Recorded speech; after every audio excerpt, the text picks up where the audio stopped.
التركيبة الغلط هتعمل مشاكل. ضحكة النهاردة جات لنا عندها التهابات مزمنة في اللثة بسبب تركيبات قديمة كانت عاملاها، وده بيحصل لما مقاس التركيبة يكون مش مظبوط أو مش قافلة كويس على الأسنان، فما بيكونش مريح على اللثة وبيضغط عليها وعلى الأنسجة المحيطة، فبيسبب تجمعات للأكل بين التركيبات واللثة، فبتتراكم البكتيريا وبتعمل التهابات في اللثة وتسوسات تحت التركيبات.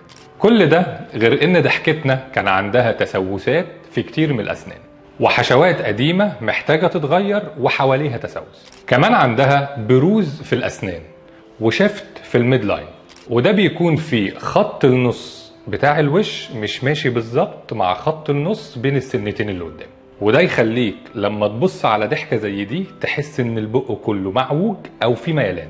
ده غير احجام الاسنان الغير متناسقة. كل دي مشاكل جات لنا بيها ضحكة النهاردة وحليناها بإجراءات كتير. أولها إننا فكينا كل التركيبات القديمة وعالجنا كل تسوسات الأسنان وبدلنا الحشوات القديمة بحشوات جديدة.